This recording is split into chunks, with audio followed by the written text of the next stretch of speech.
What's up, everybody? Welcome back into the episode of the Lawyer You Know podcast. And today we are going to be breaking down Unknown Number, the documentary on Netflix about a teenage girl and her boyfriend who had somebody with an unknown number texting them horrible, horrible things for an unknown reason. And who it ended up being was truly shocking and disgusting and something that hits you right in the stomach. We're going to take you through that story. We're going to talk about the facts and about what happened. There's a court case involved. There are criminal charges involved. There's a plea agreement involved, a sentence involved. And you guys on Twitter had so many questions about why the process ended up working like it did. Why some of you thought it was too harsh. Some of you thought it wasn't harsh enough. Some of you thought there were more people involved. And we'll talk about how all that works through the legal system. And my special guest for today's episode is the person that introduced me to this documentary, that basically forced me to watch this documentary when she and John were sitting at my dining room table talking about this wild, incredible Netflix documentary that is so unbelievable. You'd hope it wasn't true. You'd think it wasn't true. So without further ado, let's get to it. What's up, Whit? What's up, everybody? So this is Whitney. That. You've been practicing that? Good. Yeah, I wanted to do it like you. You crushed it. You crushed it. So this is Whitney, my wife. This is the special guest. And John is our producer and best friend who was over our house. And Whit and John were talking about this case. And I was like, that sounds kind of wild. They did spoil it for me. And just as a spoiler alert here for everybody watching and listening, if you haven't watched the series, it's not a series. I guess it's just a documentary or one episode, whatever you want to call it. They kind of lead up and tell you the story before they tell you who actually is the person behind the unknown number. That's kind of how we're going to run the podcast today. We're going to talk about it leading up and then talk about who it was and the criminal charges that came, but there will be spoilers throughout. So if you haven't watched it and you want to go watch it and then come back and listen to this, feel free. But we're going to dive into this incredible story about a girl who was probably somewhere around our daughter's age, right? Like middle school, late middle school. She starts getting these text messages from an unknown number saying horrible things about her personality, about her body, about her relationship with her boyfriend. They're in a small town in Michigan. She and her boyfriend are kind of like the golden couple or whatever they call them. You know, they get together in middle school and they're lasting through high school. Their kind of relationship goals. This girl is an athlete, not necessarily one of the popular girls, but not popular. So when they start trying to figure out who exactly could be sending these horrible text messages, it felt like it was somebody within her inner group because they knew things that only their group of friends would know. And they would say stuff about her basketball stats, and they would say stuff about, the inner workings between the kids. And I kind of thought it was weird in the beginning. Everybody was like, yeah, all the parents in this town like to talk about the kids' drama as well. And then you get introduced to the boyfriend's parents, the girl's parents. I guess I can try to use names as much as possible. Lauren is the daughter's name, right? Yes, Lauren. Owen is the boyfriend. Right. And they, when they developed a relationship, started dating, which they were really young. It was like end of middle school when they started dating.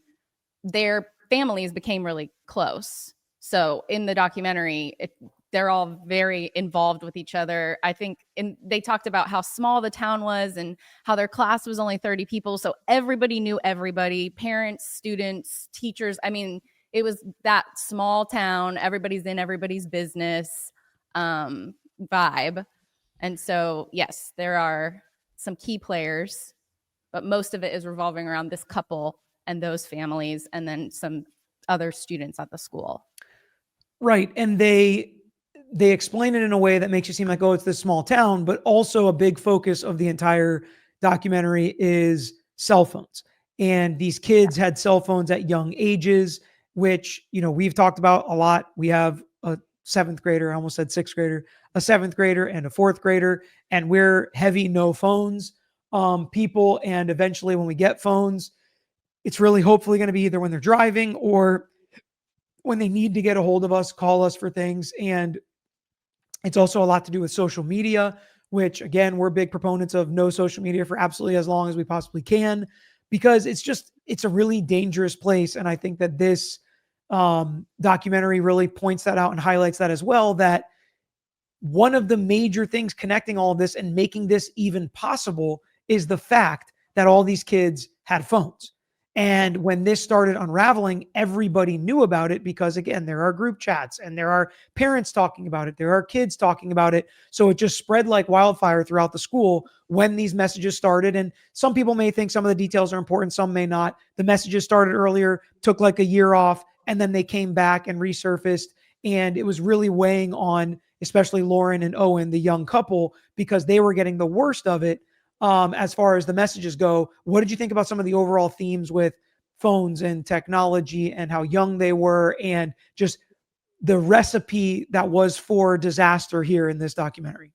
Well, I think the nature of these text messages in the beginning were really focused on this couple, and it was like almost like coming from a jealous point, like somebody that was jealous of them, of Lauren.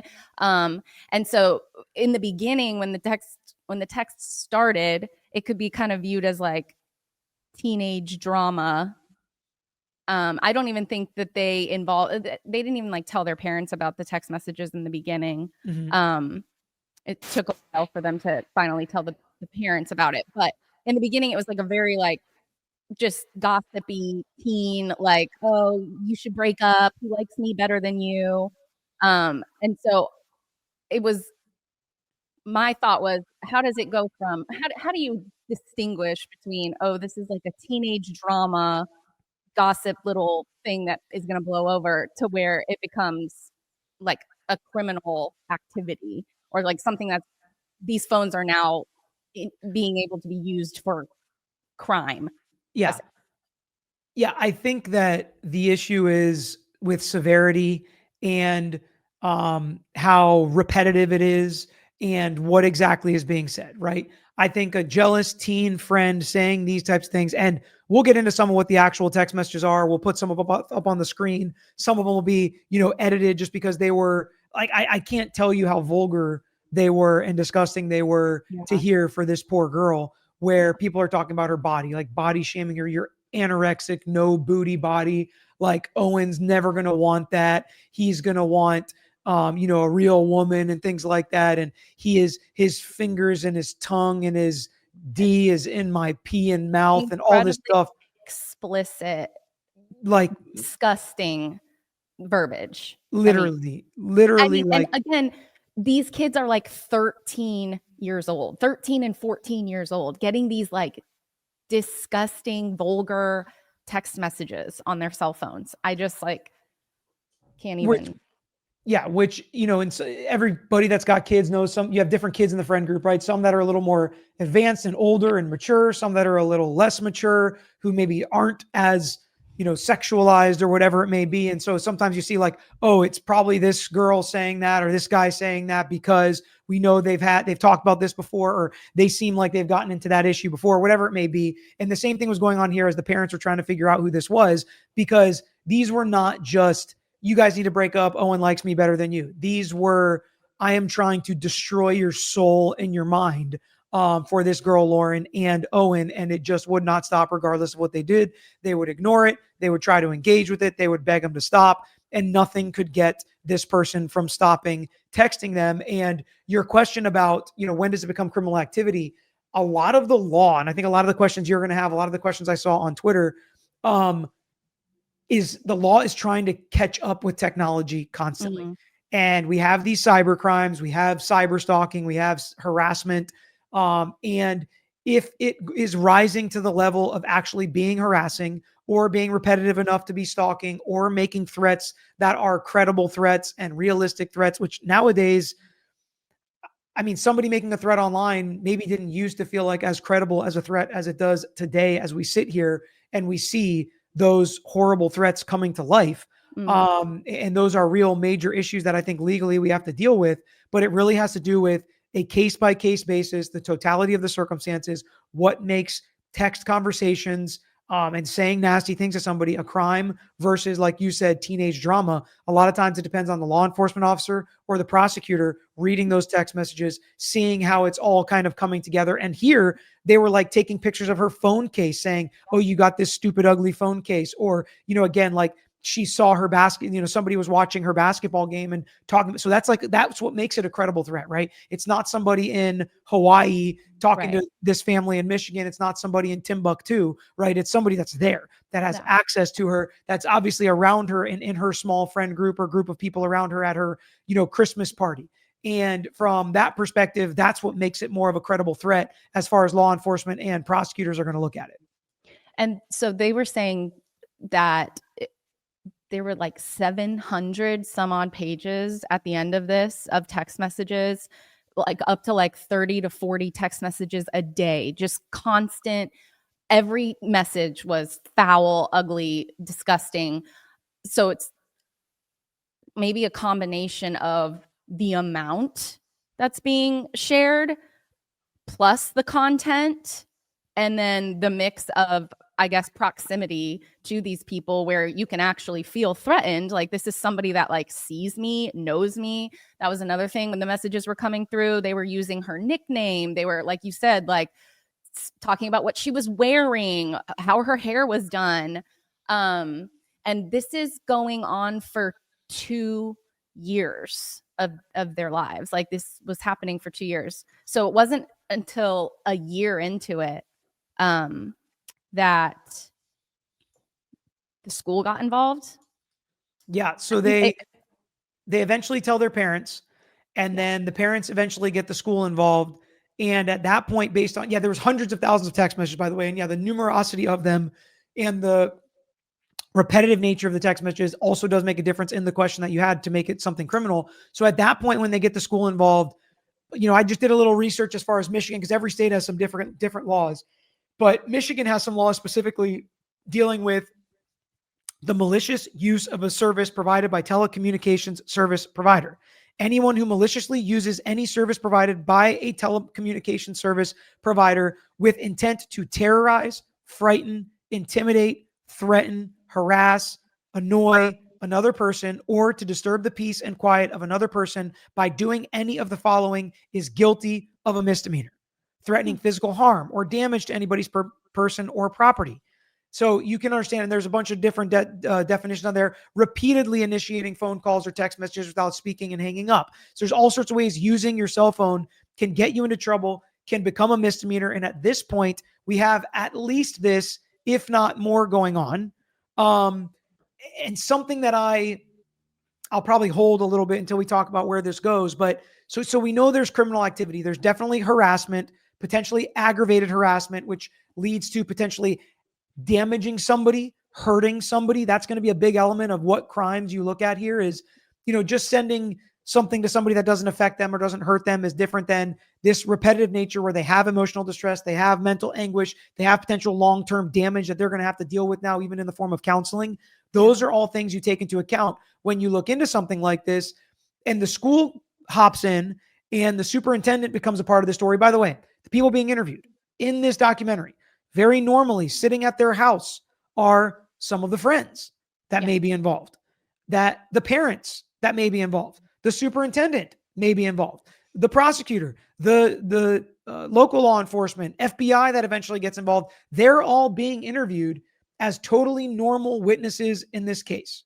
And all the friends seemingly want to help Lauren. All the parents seemingly want to help Lauren. So as you're everybody going, wants to get to the bottom of it. Like, they all are invested. They're all involved, and they all want to know who's doing this. So they're kind of working together. They're all like comparing notes and talking to one another. And what did they say this day? What did they say around who? And it was like it was consuming. It consumed everybody in the town. And a bit of a spoiler alert, of all these people being interviewed, one of them is the person sending these unknown, the text from this unknown number. So they're literally sitting there like, we were just trying to figure out who it was. This made us think it was this person. We brought all this to the FBI and said, you need to look here. We brought all this to the school and said, you need to look here. And one of these people ends up being the person sending these deplorable text messages that you just wouldn't believe if you read them. So eventually they get the school involved. And the superintendent says something weird like, I have a love-hate relationship with cell phones or something like that, where he's like, I can do my whole job from my cell phone, which I agree. I can too. We're adults. He's like, and it can be a really great learning tool. So he didn't want to not let kids have cell phones even when something this major was going on, which I thought was kind of an interesting take. I get it if they have a cell phone policy that allows kids to have cell phones and use cell phones in school and you don't immediately take it down.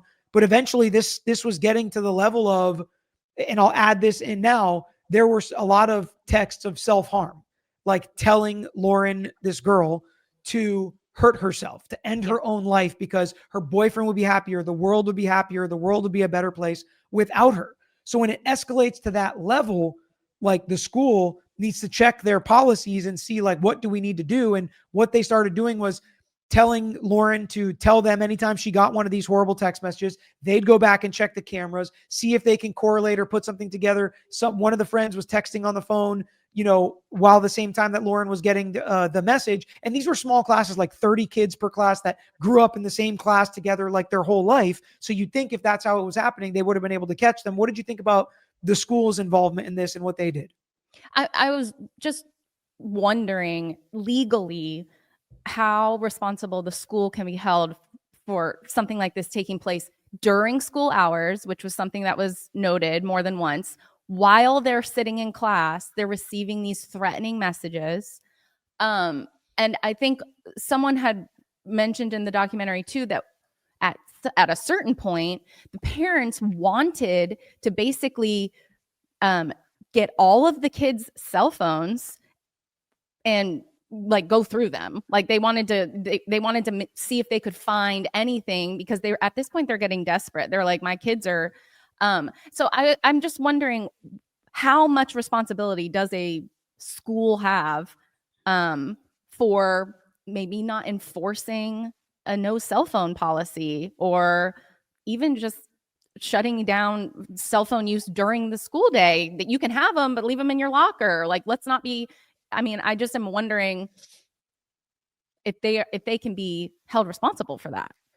So, and we know schools that do that, obviously, that Sure. say, no cell phones or leave them in your locker. You can't bring them at all, whatever. Every school has kind of different policies with that.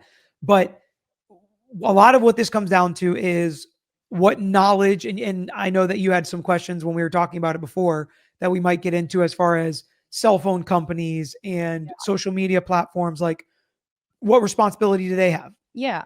A lot of it comes down to knowledge. So what do these people know? What did the school know? Once they knew, then what did they do? I see. And how did they make those decisions? Are they balancing student safety with freedom of speech and, not unreasonable searches or seizures? When you're in school, you have a lower expectation of privacy. All the superintendent or school officials need in most jurisdictions is a reasonable suspicion something's happened, and they can search your locker, search your backpack, look at your phone, whatever it may be. That's different than a cell phone download. That's a more invasive search. Usually you're going to need to get law enforcement involved in that, unless it's voluntary, of course, which again was something that was possible in this case. So here, if the school would have done nothing and something would have happened on school property, then potentially you can start looking into lawsuits and things like that civilly. But when they found out, they started trying to do things. You or I can disagree with what they did, or saying we think they should have gotten rid of cell phones or whatever it may be, as long as they had a reasonable belief that what they were doing was right and legal and to protect the students, but also to protect their freedoms. Usually it's going to be tough to really pierce into having some kind of civil liability at the school, especially when, some criminal act did not necessarily take place on school property, like somebody coming and doing something horrible on a school campus, right? What kind of security did you have? How did you allow somebody to come on? How did you not stop it? How did it take so long to try to stop that threat? When something like that happens, it's an additional layer because of the security actually in school. Here, it seems like they could do what they did, try to investigate, or just say no phones at all, which wouldn't necessarily have stopped the problem and maybe would have made it better during school hours. But I think that there's some gray area there about how far the school really could have done to protect them. And the fact that they did take some steps, not enough. The school did not solve the case. The school did not fix the problem. They eventually get local law enforcement involved, and local law enforcement comes in, and now they're starting to interview kids without their parents there, which again, some jurisdictions allow that in schools to a certain extent.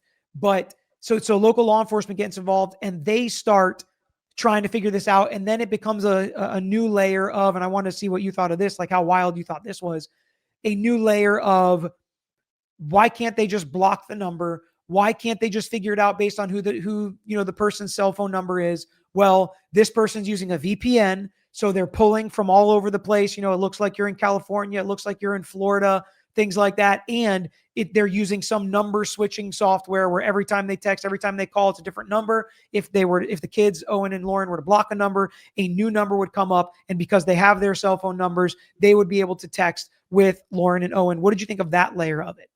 That was brought up by when they brought the police in. The police basically were like, we gave the parents advice. Our advice was to change the kids' numbers. Oh, I'm sorry, block the number, which didn't work because they used the other numbers. Then they said, okay, change your kid's number, which the parents in the documentary said that they actually didn't want to do that because then they felt like they might never be able to figure out who it was. But also whoever this person was somehow had the ability to get phone numbers. They were very heavily involved in these students' lives. They were someone that knew them well. And that was apparent from all of the text messages and the pictures that they were sending. But they were able to get any number. They could get these kids' numbers. And so then what I thought was obvious to me, but I guess not to everyone in this situation, was the parents of Owen, the boyfriend, eventually did take his cell phone from him, which a parent has every right. And I could not figure out for the life of me why that wouldn't be one of the first things you would do when your child is receiving these threatening, horrifying, I mean, they're being abused so horribly, verbally and emotionally, that these kids are like questioning their own self-worth. It's shocking to me that the cell phones were not taken prior, but I think Owen's family did take his for a certain period of time or tried to do that, and it didn't really stop the problem. But then we kind of get into because of all this and because the parents didn't want to do that and didn't think the school was doing enough and get law enforcement involved, then fingers start getting pointed. Oh, yeah. People first were wondering if it was Lauren. The school and law enforcement kind of ruled that out, that she was doing this to herself to get attention. Then it started to go to the close group of friends, which a lot of parents thought it was this one girl, Chloe, who I guess was known as a mean girl or a bully in the past or something like that. And she was in Florida and the VPN connected to Florida at some point. So there was all these things that they were pointing at this Chloe girl. And the parents involved were like, yeah, we think it's Chloe. Yeah, that makes sense. Turns out it wasn't Chloe, who was one in their, close circle of friends. Chloe finally volunteered her phone to be downloaded willingly because they didn't have a search warrant to do that at that point.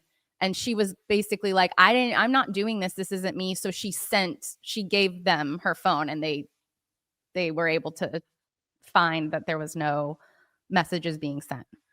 And then the opposite of Chloe, like a quiet girl who was not as friends with everybody, but was like Owen's cousin or something, who didn't like Chloe, because then the person with the unknown number also started like posting pictures with Chloe in them. So make it seem like she really was Chloe. And people were like, this is too obvious. So then they kind of flipped to who doesn't like Chloe, who would want to pin this on Chloe, but is also close to them. And then it was Owen's cousin. And these are all like preteens and teenagers. Like these Children. Are the girls and the people that are getting this finger pointed at in a small town, thinking they're doing this horrible thing. Yeah. And the person behind all this is pointing the finger at all these different people to keep the heat off of them, which brings us to an obstruction of justice type of charge.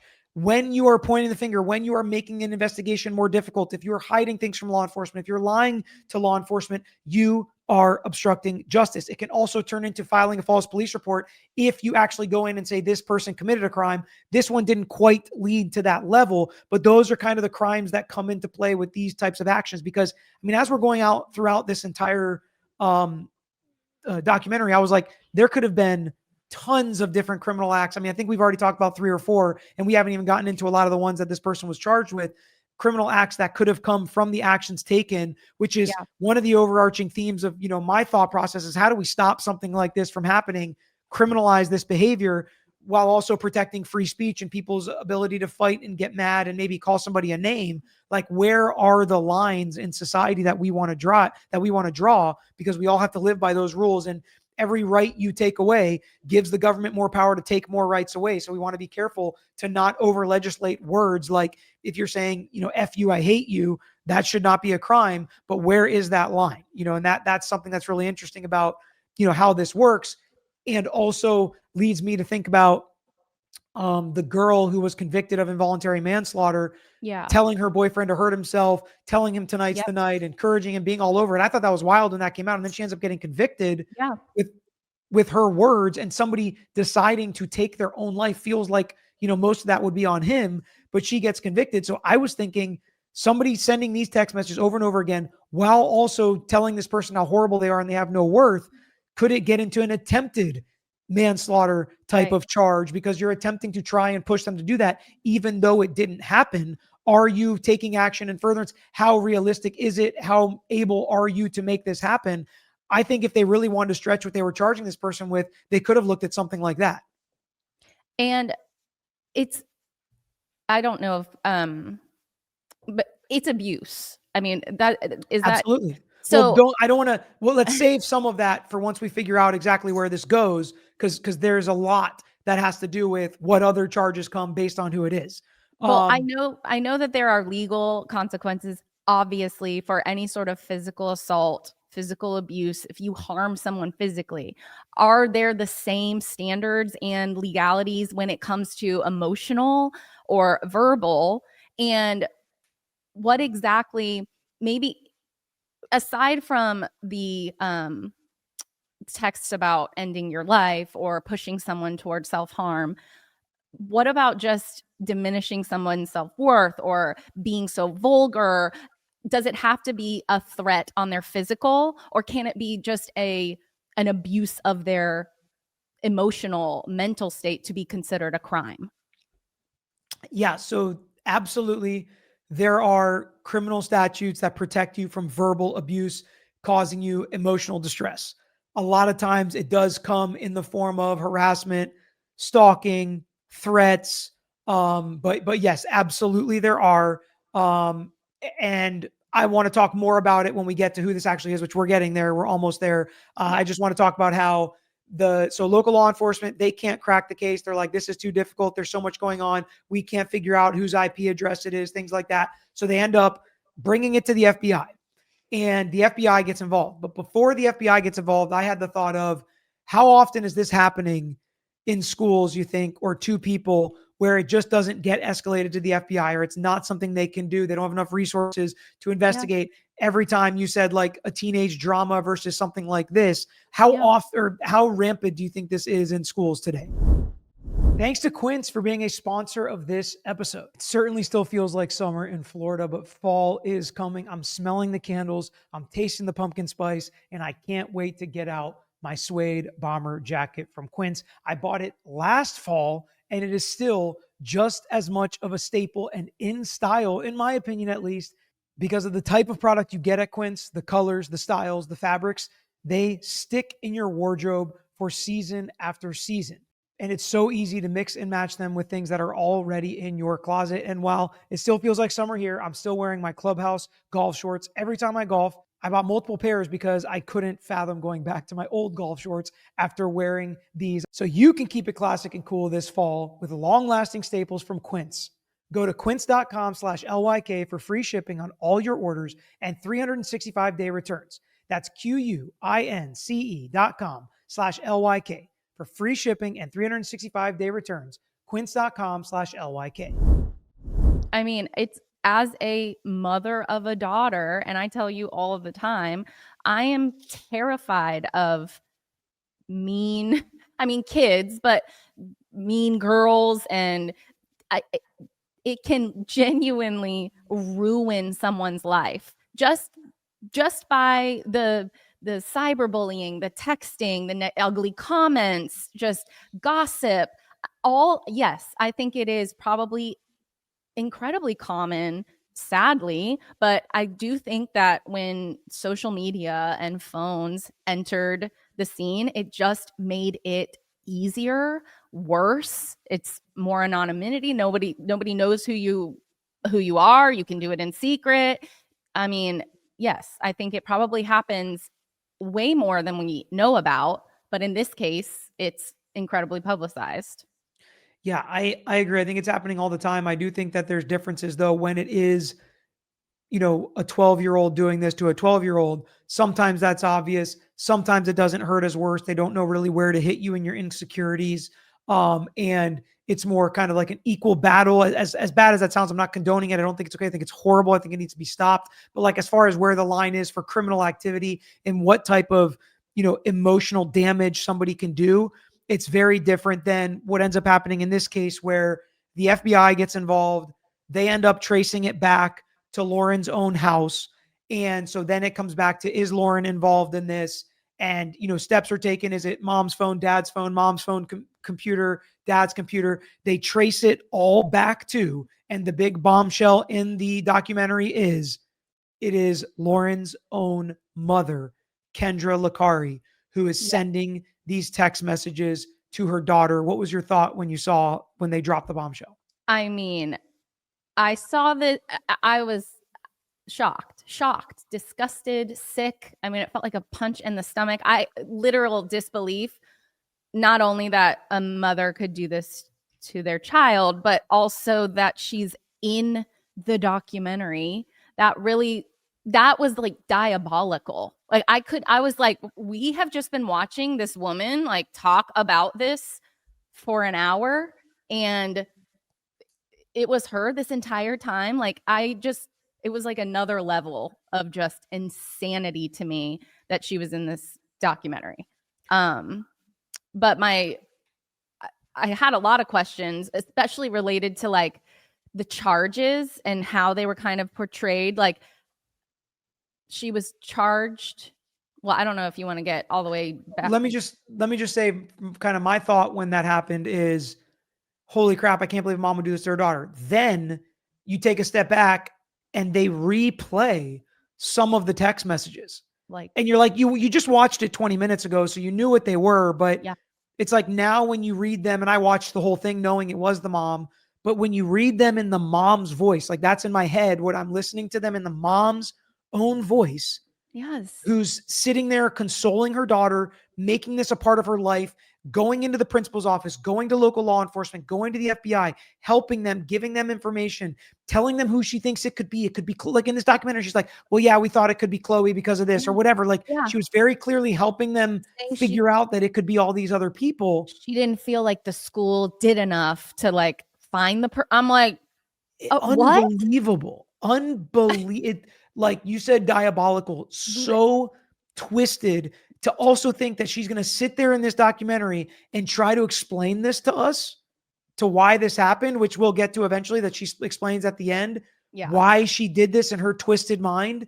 And it was kind of like I know it was wrong, but explanation, which was just crazy to me, which we'll get to. But what did you have? You said you had questions about the charges or thoughts about the charges that she ended up. I was actually really curious about how a parent can stalk their own minor child. That I mean, how do they differentiate? Like how is that proven? Like how are you? I was shocked. I was like, wait, how do you stalk your kid? Well, it's pretty simple. It kind of looks like this, right? It's not like you are following your kid to school every day to drop them off or taking them to ice cream or taking them out to dinner. That's obviously not stalking your own kid, but I'll use some of the, so here's the definition of stalking in the Michigan Penal Code. Stalking means a willful course of conduct involving repeated or continuing harassment of another individual that would cause a reasonable person to feel terrorized, frightened, intimidated, threatened, harassed, or molested, and that actually causes the victim to feel terrorized, frightened, intimidated, threatened, harassed, etc. So that's how you stalk. That's the definition of stalk. We have that here. It's actually aggravated stalking to make it get to a felony. And she didn't just get charged with aggravated stalking to her daughter, but also aggravated stalking for Owen, her daughter's boyfriend, which adds another element to this because we talked a lot about the texts that were focused to Lauren. I don't even know if we mentioned some of the texts about Owen, but they were like somebody who was infatuated or in love with Owen, who wanted Owen. Owen wants me. He doesn't want your anorexic body. Owen, he's inside me, making me creamy or whatever, like just the most disgusting things about a minor boy to her minor daughter. Again, to think about the fact that this was the mother of Lauren, who is Kendra, writing these text messages adds a whole element to she wasn't just stalking and harassing her daughter, but also Owen, which also leads me into I think they could have had some predatory type of crimes, making her end up on a list where she has to report and have all these additional duties because of the verbiage that she used in conversations to Owen and about Owen, but they didn't end up bringing any of those types of charges. And she also, I don't think we touched on this, but at some point she was also texting. Owen and Lauren had broken up. They really weren't talking. He had met another girl. He had another girlfriend who was in another town, and the mother was texting that girl's mom the same type of things, harassing with them. So yes, it definitely seemed like it was coming from I want this to be me, jealous. She was like jealous of her daughter almost, and wanting to like be I don't know, make her daughter feel like crap so that she could feel good about herself or something. It was terrible. And that's also when she kind of would get into the self-harm with her daughter. And they were all like, Owen and Lauren both were like, we thought it would end when we broke up. We thought that's what this person wanted. So we kind of, gave into this person. And, that didn't even stop her. So she ends up getting charged with 2 counts of stalking a minor, 1 per victim, Lauren and Owen, 2 counts of communicating with another to commit a crime, 1 count of obstruction of justice. Okay. And we talked about some of what the obstruction of justice was. So that's her total. I think it was somewhere around 35, 40 years, something like that, that she was looking at if she got the max penalty in prison. Another wild part of this, which I don't really know if this is shocking to us anymore, completely clean record. No prior charges, no prior arrests, nothing in her past that would ever make you think this. The body cam footage of when they showed up to her house and she's like in the woods trying to hide her phone and comes forward, and then the dad comes home and the cops tell the dad, that was also mind-boggling. But then we find out she lost a job and she was lying to her husband about finances, and there was like all sorts of things going on. But the craziest part to me was the interaction between Lauren and Kendra when all this was happening. Lauren was just kind of like blank faced. Kendra was still hugging her, saying, I don't want to leave her. I want to stay here with her. The husband was like, you got to get out. And so people have been saying, around, and there have been reports that they think Lauren, and I think Sean is her dad's name, were also involved or already knew or weren't surprised. What did you think about that when you saw their interaction and you saw how Kendra acted and Lauren acted after the cops are literally breaking the news to them and we're seeing it on body cam, their immediate reaction to this? So Chloe's parents in the documentary actually said that that's how they felt, which I think they were angry, rightfully so. Their daughter was accused of something horrible that a grown woman did. But when I watched the documentary, that did not go through my mind when I saw Lauren's response. I did find it weird. I thought, well, that's a strange response. It's like she didn't cry. She didn't say anything. It was almost like she was like stunned or just kind of like flat affect.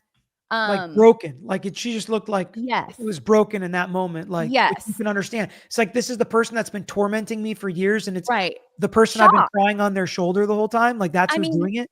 And I was shocked watching it, finding out that it was this girl's mom. Now imagine it's your mom. I can only imagine how like stunned and shocked you would be. I also, one of my first thoughts when I saw her response and just thinking about all of the things that her mother had done to her, I thought to myself, there's no way that this is like the first abusive thing that her mother has done. Like this girl has probably been traumatized by her mother for a long time. And she's probably just like almost, it's like she doesn't feel safe to have emotions. And even through the documentary, and when she's talking after the fact in the documentary about the situation, about her mom, it's such a sedated level of like understanding. It's like she's just, it's not clocking. of how serious of what you've just been through. You know, it was sad. It was really sad. But I didn't think, oh, they're involved until, you know, I had talked to other people and Chloe's parents. And then I was wondering if that were the case, if that were ever found that she was involved in it for attention, would that change the legalities? Because obviously she can't stalk a daughter that's in on it with her. Yeah, some people are saying that's why she took a plea deal, because she wanted to protect her daughter. Honestly, I can't believe a mother would do this. Number one, I can't believe a daughter would be in on it. Number two, I guess it's possible. I don't know if one day we'll ever find out. Yeah, you're not threatening somebody or terrorizing somebody then if they're in on it and they want you to do it. But Owen's charges obviously still apply, because definitely doesn't seem like nobody thinks he was in on it. So, yeah. But there was this big like Munchausen's by proxy cyber, which is like, she is doing this to her daughter so that her daughter needs her because she was jealous her daughter had Owen or had her friends or had sports, and she wanted her daughter to have to come home and, you know, need her mom. And we heard a little bit of this with the Take Care of Maya situation, where some of those accusations were made. And so I listened to a couple of podcasts, watched a documentary, read some stuff on this case in Michigan, how a lot of this works. And I listened to Annie Elise's podcast where she was like, you know, there's stuff they didn't put in the documentary. So all that's kind of mixed in my head at this point. But I also listened to a podcast, Reality Life, it's called. And they had the prosecutor on. So the guy that prosecuted Kendra, he came on and he talked about why they did what they did. So they charge her with these 5 counts. She ends up pleading guilty to the 2 counts of stalking a minor, aggravated stalking, something like that. I can't remember exactly what the statute's called, in March of 2023. So she pleads guilty to those 2. In exchange, they drop the other 3 counts, and she is sentenced to 19 months to 5 years, from 19 months to 5 years in prison in April of 23. She is released on parole in August of 24. So he said, you know, we were happy with that. That was the higher end of the guidelines for somebody with no prior arrests or convictions. And so we were happy that she got that jail time, and she'll be released she's in supervised release or parole until February of 2026. So a total of less than 3 years that she'll be dealing with these legalities. What do you think about that as a layperson when you hear that's the punishment she ended up getting for what she admitted to doing in this documentary and in this legal case? Yeah, no, it does not seem like enough to me. The absolute, and I kept thinking too, the damage that she caused, not only to her own daughter, her daughter's boyfriend, his family, the accused girl who had to go through questioning, her family, how it was such a like, it manifested in this entire town. It destroyed so many different lives and consumed all of these people for years.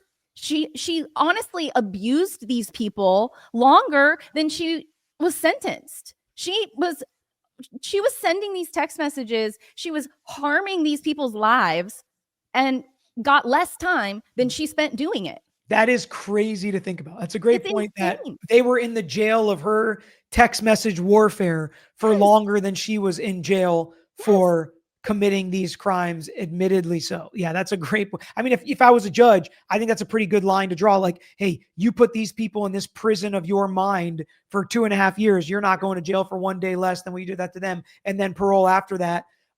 One thing that should be noted, so she admitted to a lot of this. She said the initial couple text messages were not her. And one of her justifications for doing it was, I wanted to find out who it was. That's why I started doing it. And then I just couldn't stop. But regardless, I think most people probably think those were her in the beginning as well. Yeah, not at all. I also, just to kind of like critique the documentary a little bit, I did not love how, first of all, she's in the documentary. What is that even about? I think that was like diabolical, but that added to the shock for me. I will tell you. Obviously, yes. They did. They wanted to they wanted to tell a good story. They wanted to give the shock and all as far as the document. And they did that. I mean, they did that. So I want to hear more of your critiques, but first let me just finish. My thought there is, I watched this backwards. I knew it was the mom when I turned it on. So I was shocked when I saw the mom sitting in her kitchen with a totally normal interview by the person doing the documentary. I was like, wait, I thought they said the mom did this. and then we kind of watch the rest. But what other critiques do you have? And then I really did not, it was so unsatisfying, like listening to her answer these questions. It was almost like they wanted us to empathize with her. Like she was playing the victim, like, oh, I've been through this. And when she said, I mean, everyone has probably broken the law. I just got caught. Like, I'm sure people have gotten behind the wheel after they've had a couple of drinks. This is not the same. You literally tormented your own daughter for years. The lack of like accountability or remorse, it was genuinely chilling to me. And I'm thinking, you're letting this woman out. You're letting this woman have contact. Like she's contacting her daughter from jail. She talks to her daughter now, and I mean, it was honestly crushing to me when her daughter's in the interview saying like, I miss my mom, I want to have a relationship with my mom. I was like, it was making me think of that Beauty and the Beast disorder, when the captor like Oh loves yeah, their, or yeah. the I can't remember the name of It it. is.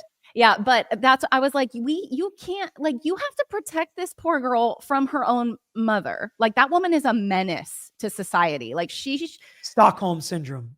that's it. Yeah. I was like appalled. I could not believe it. And I think it's almost like she wanted attention. Like, Duh. just to go back really quickly, another thought I had about Hold on. Write down the thought. I don't want to jump off the point. I want to stick on that point for a second. Okay. So Stockholm syndrome, I completely agree. And this is the most understandable form of it, right? It's not like two adults who you're like, why can't you see this? It's like, this is the person that birthed you, that you grew up with, that you learned right from wrong with, who you trusted every single thing they said. So I totally understand that. I think it was so incredibly sad that happened. As far as platforming her, which is basically what you're saying, you didn't like the documentary did. From my perspective, yes, they could have been trying to garner sympathy for her, or what I took from it is they're highlighting just how messed up she is, that this is what she's thinking. And you brought a bunch of things up that I wanted to hit on legally speaking as well, which is like the contact. So there was a no contact order, but the victim, Lauren, and the dad and the mom were all in agreement that they wanted the daughter to be able to have contact with the mom, which those types of arguments made me start thinking like, I don't think they're in on it, but like, if you were in on it, you would not try to break the relationship. You would not try to do this. Or if you're a dad, you're just trying to do what's best for your daughter. You think having a relationship, even with a messed up mom, I don't know, it's hard to get into people's heads. Yeah. But they tried to modify it. The court held strong on it, but the prosecutor did say, or the former prosecutor, who's not a prosecutor anymore, said, he doesn't know if they modified that no contact order at a later point. So they were obviously be able to talk in prison. I don't think they were able to have contact when she was first released, but I don't know if that's changed. He said that may have changed to where they can't have contact, but at the very least, 5 months from now, is that when it was, February of 2026, they're going to be able to have contact again. So when she's off supervised release and parole's done and her sentence is done, she has paid her price for committing this crime. They are going to be allowed to have contact, live together, be together if they want to, which is very scary to think about. And I really think that, I'm not usually one to say this. I don't think the punishment was harsh enough for the crime committed in this case, but I know you have some other stuff you want to talk about. I want to come back to this at the end and talk about why I feel that way and how that could potentially change in the law. But what were some other things you said you wanted to back up to? Well, I just was thinking about how it almost felt like Kendra, the mother, wanted to kind of be found out, how she was sending like pictures that only certain people were around that could have sent it. I thought that was really crazy that she sent that picture. And then she was like texting them, like, they're not questioning me. They don't even think it's me. Like, you guys don't even know. It's like she definitely wanted some sort of attention for what she was doing. And with the Munchausen, I think too, like attention from Lauren, that she could be like the hero and save the day. So just allowing her the opportunity to come on that documentary. Also, like, who in their right mind would go on a documentary knowing good and well that they're all about to read these text messages that you sent? How horrifying would that be? And she's like, yep, put me in. Yeah, that's what I'm saying. Like, she has a real serious problem, which is also going to come into play when I talk about why I think the punishment should have been harsher. Her actions and verbiage and words after the fact and how she looks back on what she did is concerning to me. But yeah, there were other things she said to try to justify it. Like, yeah, maybe I was like touching on my insecurities. And Lauren had some of the same insecurities. And she said she was abused as a child. So she brought that in, which is brutally sad. You never want to hear that happen Obviously. to anybody. Obviously. But it really felt like, and I I don't know. like to ascribe this to people, it felt like she was trying to justify what she did to her daughter, which Yes. that's not justification for No. what she did to her daughter. It's not a DUI. This is repeated abuse and terrorizing your own flesh and blood, your own daughter, which she very clearly did, just if you look at what she admitted to doing. So I thought it was interesting. I liked hearing from her and getting into her head and just seeing how wild it was, and did not feel as apologetic as I thought it would. And they played the sentencing hearing and Mm. she apologized. But again, she was kind of making excuses and justifying what she did and how sad she was. And some of the victims' families were like, no, I can't Yeah. believe you did this. We trusted you. You're a predator. You're a horrible person. I can't believe you did this. And they gave it to her. And a lot of them were not happy with the sentence either.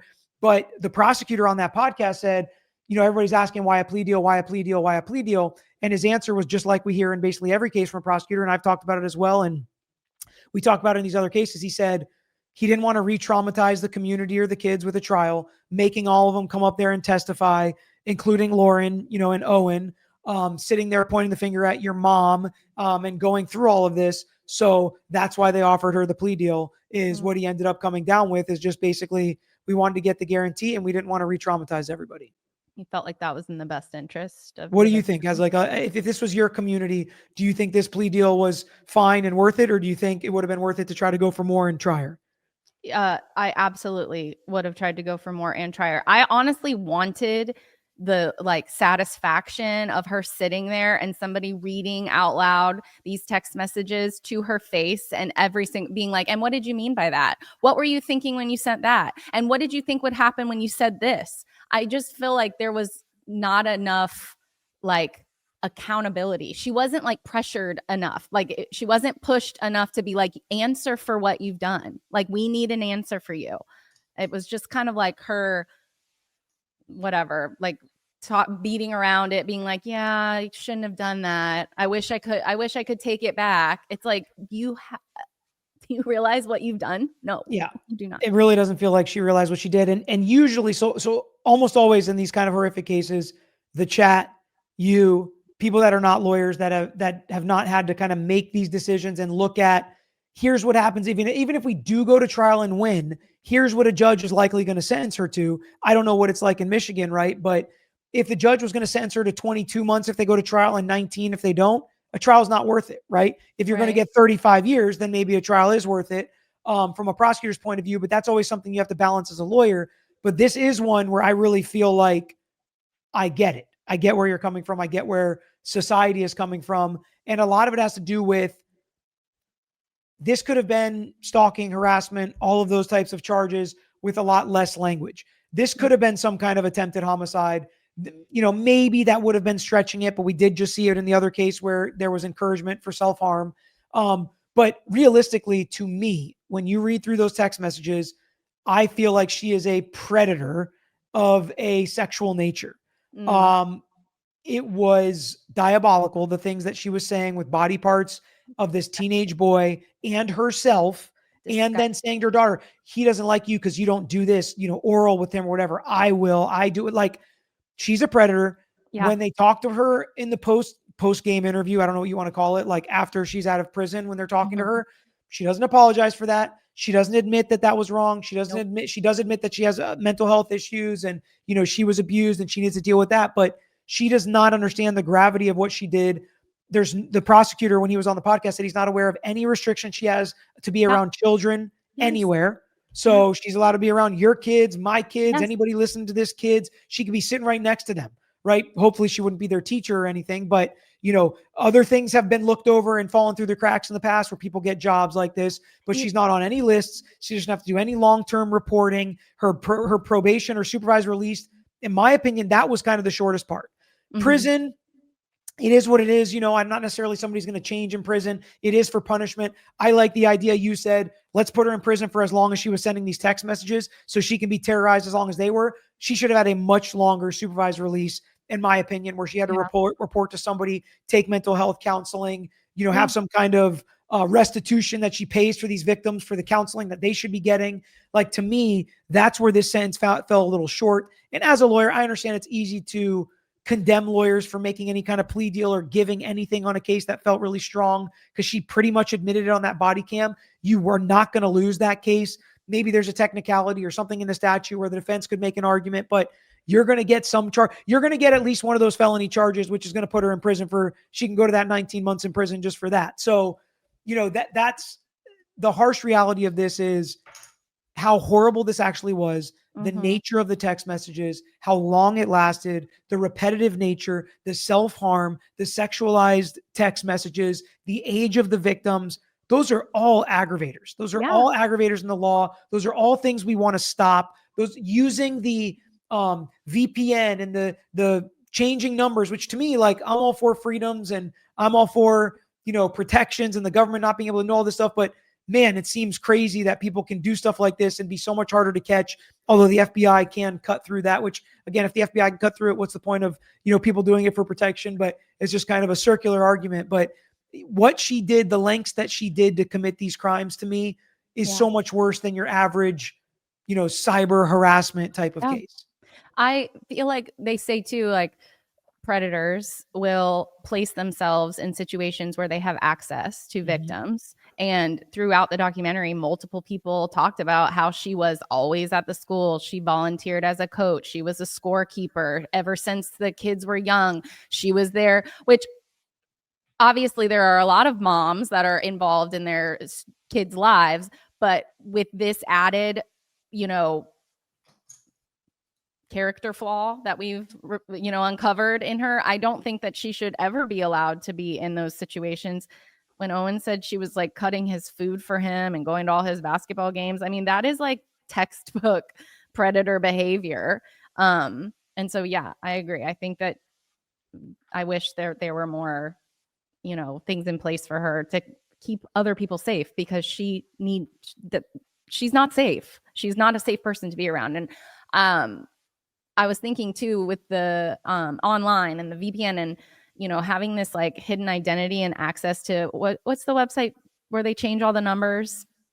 I don't know what it's called. There's multiple ones, I'm pretty sure. I wish that there was a way, I think I've brought it up before. If you have a driver's license and you continually break the laws of the road, you will then get that license taken away. I wish that there was a way, when you continually abuse technology and communications, that there was a way to remove that right from you. I just feel like, I mean, there are a lot of, you can be very creative in the law. There are lots of cyber crimes that carry that type of punishment with it. That can be a condition of parole, that you can't, go online, or you can't use protected VPNs or whatever. Like, there's all sorts of things you can do, especially if you have the leverage. And now there are certain like, you can't have somebody who, is convicted of shoplifting and you decide to, make them not be able to use the internet or whatever. Like, it's got to correlate to the crime. Right. But I think there were crimes in place in this situation, even if they would have gone federal, right, for these types of protections, may have been unusual, but the feds got involved in the investigation to where she could have been, again, on a list, on a registry, and or be limited in her access to online activity for a very, very long time, to not be able to even be capable of hiding her identity and doing something like this. Because if she's willing to do it to her daughter, yeah, exactly, no kid around her is safe, in my opinion. I agree with you. Yeah. So this one, overall, the overall takeaways to me are, we need to continue to figure out the best way to regulate and legislate these VPNs and changing numbers. And maybe I actually think that should be like an aggravating factor to a crime, where it's like, if you use telecommunications, and we see that stuff, if you go a step further to try to hide your identity, and there are other things in the law where this is a thing, where if you are going to use stuff like that, because there are completely legal, safe, great reasons to use a secure VPN to not get hacked, for people to not be able to get into your information. Or, I get it. I love it. I use some myself. I use different data protection agencies to do different things. Absolutely, I think they're necessary. But you can use a lot of good things for evil, right? And this is just another example of that. So I think if you use something like that to commit a crime, that should be an aggravating factor. So anybody that is going to choose to do something like that, to make it harder for law enforcement to investigate, to spend more resources and tax dollars to catch you, then I think that should be an enhanced penalty. And that's how we make public policy in the law. So I think there needs to be updated legislation and regulation on those kinds of things, while not taking away any of our rights. But if we abuse some of the tools that we have and using them for criminal activities, that should be an additional punishment. But I also think that technology is so hard to keep up with in the law. In a case like this, an overarching thought I have is we have to continue to look at not just what's now, but what's next in the law to protect our kids and society from people like this. I had a friend who came up to me in the gym today, and he was telling me how they're getting tons and tons. And this is just kind of a PSA of, and if you want to reach out to me, I can connect you with this firm. Tons of these Roblox cases where predators are entering the chats and connecting online and playing with kids and being with kids in games like Roblox. And then they end up meeting up and whatever. And what is Roblox doing about it? What do they know? They know at this point, this is a problem. So what can you do? How can you protect kids? It can't just be we don't know, so we can't do anything about it. Like we talked about before, where do these companies that control some of this, where do they come into play? How secure can they make it? How secure should they make it? Those are some of the overarching themes I got out of this from a legal standpoint. What were your thoughts and overarching, themes of the documentary? Yeah, I think mostly I'm thinking of, we need to have a higher level of responsibility for anyone who is in charge of or has influence on or is capable of making decisions for children. Like, I feel like if children are allowed to use your company, your device, if it's a child, there needs to be higher levels of responsibility in keeping them safe. Parents need higher levels of like they should be held to a higher standard of keeping their children safe.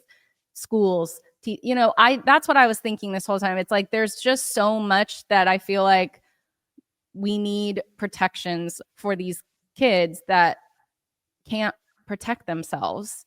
Like that, a child is not going to make a choice for themselves that is always in the best, that an adult that is held to a higher standard that has this responsibility to make for them. And so I understand like freedom and, personal freedom and privacy, all of those things. Definitely I understand, but I just feel like in regards to children, minors, like we have to do better. We have to do better for them. Yeah. And parents being very careful the decisions they make with technology, with social media, with games, with phones, with friends, with who you let your kids be around. All of that's incredibly important. And I think stuff like this, like some people were like, this was great. Some people were like, I hated it. Should have never been on there. Everything you watch and see that is reality or documentary, you should learn from and grow from. That's what I try to do, right? Like, I don't like it. I wish this never happened. This is crazy. But I can learn from it. I did learn from it. And that's all we can really do is continue to learn from these things that happen in the totally broken world. People need Jesus, as we always say. And it's like, this is just so messed up for so many different internal struggles that this person had. Before we go, I do want to point out your shirt. I meant to do it earlier on. Show the people the shirt that Witt's sporting today. One of you guys made this. It's the Step Brothers shirt with me and John on it. Sooner, because they're probably going to be watching this whole video. Like, why is Peter's head like poking out from above? Yes, it's like all you can see is very distracting. Yeah, exactly. That maybe Kelsey will put this in the tease so people can know. Big fan of my favorite duo, John and Pete. Yeah, exactly. So that's all we got. If you guys enjoyed it, let us know by hitting the like button. Leave your comments, your questions, what you thought, what you agree with, what you disagree with from everything we talked about in today's episode. Whit, thanks so much for joining me. This was a blast. For having me. Until next time, we're out of here. Thanks for watching another episode of The Lawyer You Know. If you enjoyed the episode, please hit the thumbs up and share with your friends who may be interested here on YouTube. And don't forget to subscribe. You can also follow us on Instagram, X, Facebook, and TikTok. And don't forget to check out the Lawyer You Know podcast featuring new episodes every week. And if you have a case that you want to personally talk to us about in your life, if it's a personal injury case, wrongful death, catastrophic injury, car accident, truck accident, or slip and fall case, please email us at lawyeryouknow@gmail.com. And of course, all these links I just mentioned are included in the description below on this episode and every episode. So until next time, this is Peter Tragos, the Lawyer You Know.